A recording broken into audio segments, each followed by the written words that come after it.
All right, guys, we got a good show for you today. Today we have Walter Ford. He's committed to Alabama for baseball. He's number 40 on MLB draft. Big board. Thanks for coming on, man. Oh yeah, no problem. Thank you for having me. So I wanted to start off by asking. So you were classified to the class of 2022, speeding up your timeline to either start a professional career or honor your commitment to the University of Alabama. What made you come to that decision? I went ahead and I had the summer circuit. East Coast Pro, Team USA, things like that.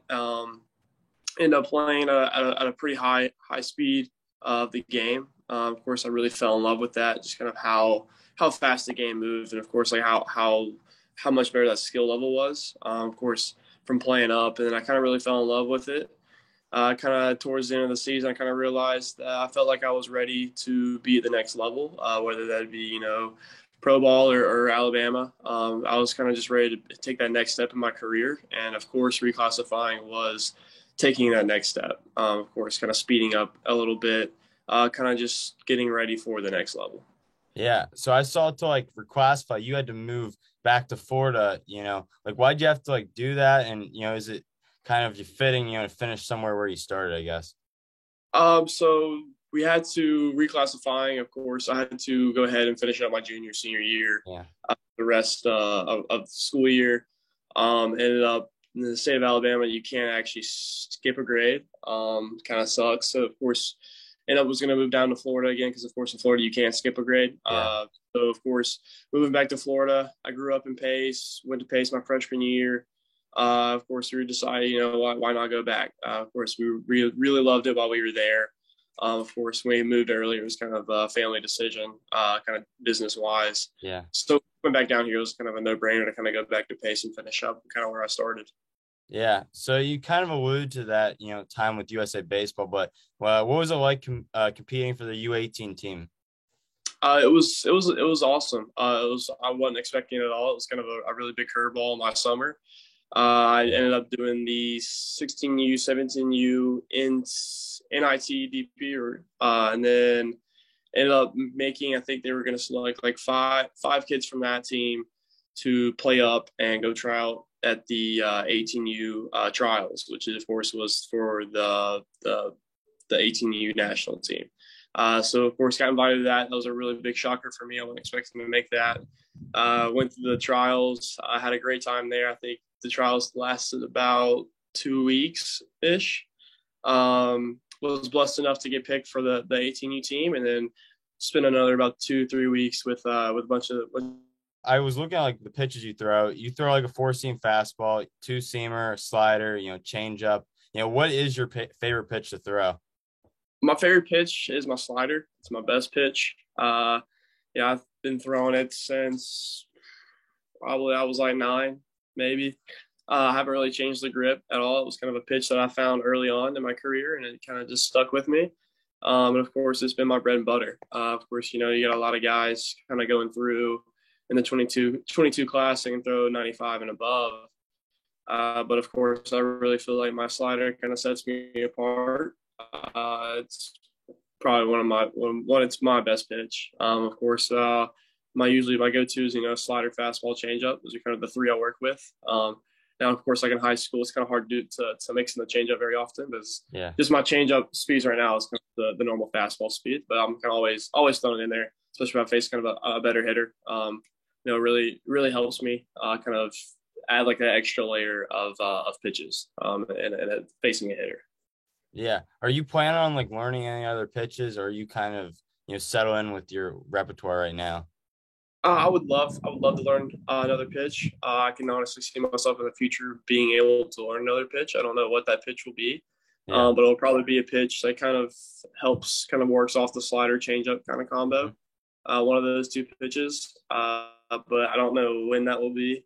Kind of right now, I'm kind of just working pretty well with the three pitches right now, but Yeah. that will probably definitely have another pitch kind of as the years go by.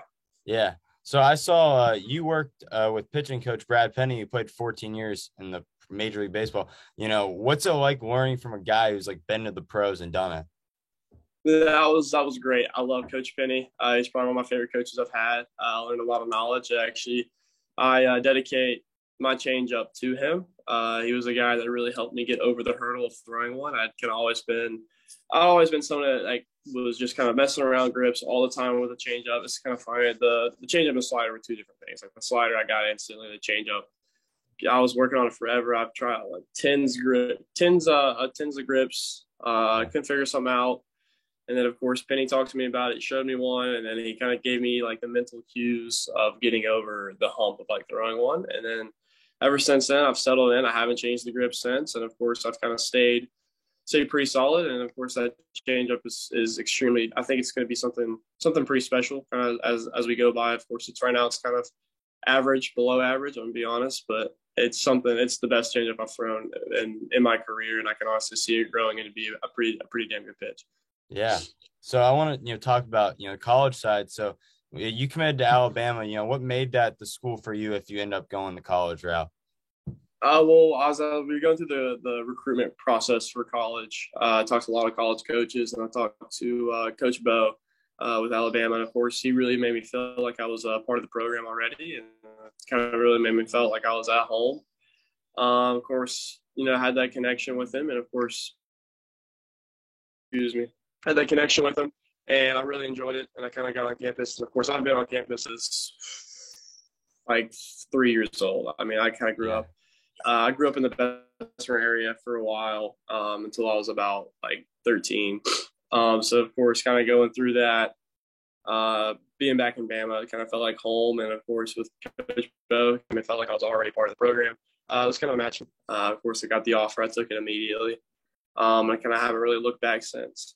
Yeah. So I asked, people that come on, in high school, why do you think high school, players commit so early to college, It was kind of just that time. It was kind of weird to kind of say that, but the way that my college process worked. It was I think I got some notice from a couple of D1 schools, a couple of SEC schools, and then kind of once the one kind of started talking to me, they kind of like all poured in. And of course, kind of personally, it was kind of like just that it was like the right time, kind of personally it was the right time, and I'm sure that's probably for everyone. Once you kind of start getting a little notice from someone, it kind of starts to grow pretty rapidly. But it was like a snowball effect for me. It was one college started talking to me, and then for like the end of the week, it was like 10 to 15.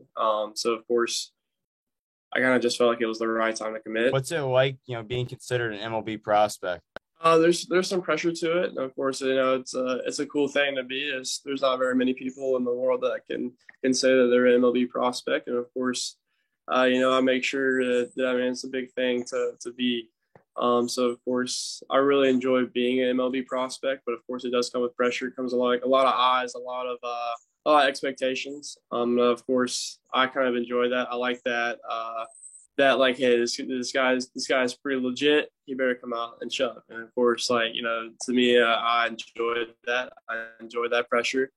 And of course, I kind of turn pressure into more intensity. Of course, it really fuels kind of my game and like kind of the fire I play with under it. But yeah, I mean, it's pretty awesome to kind of just be an MLB prospect. And of course, I really enjoy kind of just everything that kind of just comes with it.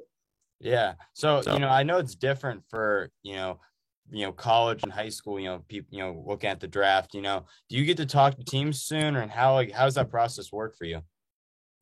Well, of course, kind of going through right before the high school season, they kind of had a couple home visits, talked to a couple of teams, here and there.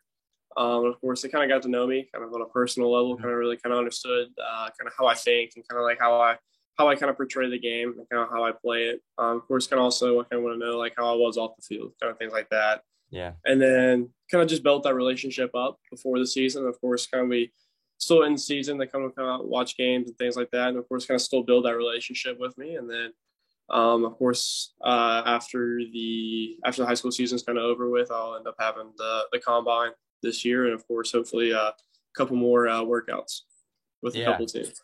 So, yeah, no, that's awesome. So I saw something interesting. So like after you had a long spring and summer in 2021, you like shutted things down and took, some time off. Do you normally do that before like every year, or is that something you did just that year? That was actually something I didn't new. It was the first time I ever did it, so I kind of had to trust the process on that because I had no idea how it was going to work out. It worked out great though. Everything was pretty smoothly. Talked to, of course, I have a great strength coach. So of course he kind of kept me on when I got to throwing. I was kind of able to little understand a lot about my body. I was able to kind of ease back into it. So of course I was being able to kind of tinker with things here and there, take a lot of video, deep dive into my mechanics, and kind of really break them down and kind of really understand them. So I understood a lot about my body, kind of on the mound, kind of going through that little ramp up. But it was something I have never done before.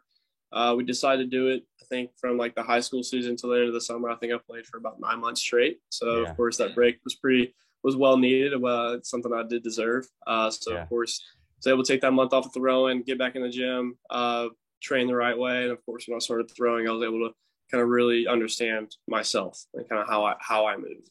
Yeah. I mean, I know a ton of baseball players and they don't really have like that much of an off season, but what does like an off season look like for you when you have it? Uh, it's kind of weird. And it's like an off season. It's almost like a lot of people's end season. Yeah. Of course, it's like almost no time off, but it's a good time off. I guess I'm not playing games. I'm not doing live ABs. I'm not dressing out Yeah. for games, but of course, I'm still at the field a lot. Throwing about every day. It's just, of course, the weight room kind of gets ramped up. It's like there's a lot of work that goes into being able to come out and compete kind of throughout the whole season, of course, and also just staying healthy this whole season. It's a lot of work to put in from like day one of all season to like now, of course. And I truly believe without my strength coach that kind of has been able to kind of keep that going this off season and of course end season, I wouldn't be as healthy and strong as I am today. Yeah. Yeah, no. So I gotta ask, when you're watching, baseball in your free time, who's your favorite pitcher to watch? I like a lot of pitchers to watch. There's not really a certain one, but I do like a lot of guys that are really entertaining to watch. I know like DeGrom's pretty entertaining to watch. Serger's pretty cool to watch. Let's see. Gosh, I know when I first started growing up, Tim Lincecum was a guy I watched every time. Brian Wilson was another one. Of course, I know he's not a starter, but I still love watching him close games. Uh, there's so many I'm missing right now. Those are just the ones that come off the top of my head. I just really like guys that kind of have that intensity and kind of really make pitching enjoyable to watch. Because I know sometimes it can kind of get a little monotonous to kind of watch over and over again. So, of course, guys that kind of have that intensity and guys that kind of go right eye hitters really makes it kind of more enjoyable to watch. Yeah, no, I agree. So when you were getting into final two questions, I always finish off with them. So, when you were deciding, to play baseball, how'd you get into it in the first place? And like, what's your favorite memory from it? I got into baseball with my dad. My dad kind of showed me baseball when I was 3 years old. Kind of just never looked back at any other sport. Never played any other sport. It's kind of been baseball only. Mm-hmm. And then probably my favorite memory is probably just summer ball in general. I've made a lot of memories, played on a lot of teams, met a lot of people. And I, of course, really did enjoy that and kind of getting out to experience new places, go new places, experience new people and new teams, and just get out and enjoy and kind of just have fun with a game that I love. It's kind of cool to think that a game that I love so much with my heart has kind of brought a lot of great opportunities, and I've met a lot of great people, and I've also been a lot of great places, just because just because of a game that I love. I think that's probably pretty cool. Kind of looking back on it, so kind of where this sport has kind of taken me so far, and I of course really can't wait to see where it takes me in the future. Yeah, no, that's 100%. That's like my thing in, college right now, getting to go all these places. It's crazy. If I didn't play a sport, I'd never get to see all these places. Final question. So we always ask it. So when your baseball career is over down the line, how do you want people to remember yourself? Uh, I don't know. Of course, like I always have dreams, and I always have like my dream is, of course, and like my goal is like be the best pitcher that's ever stepped on the mound. And Yeah. of course, that's a pretty big goal. Of course, probably won't have ever happen. But I kind of like setting my goals extremely high, and of course, if I don't reach that goal, I'd still fall into be like, like a Hall of Famer or something like that. If I'm not the best pitcher, I might fall down to be a Hall of Famer or a great All-Star guy. But honestly, I think, people really, I think people just, I just want to be remembered as like a great guy. Kind of a guy that was really fun to be around, a great teammate. Just a guy that would went out every time he got on the mound as a guy that went out and did everything he could to win that day. Just want to be just known as a fierce competitor, and just a great guy in general. Yeah. Well, Walter, I really appreciate you coming on, man. It means a lot. Thank you. Oh yeah, no problem. Thank you for having me.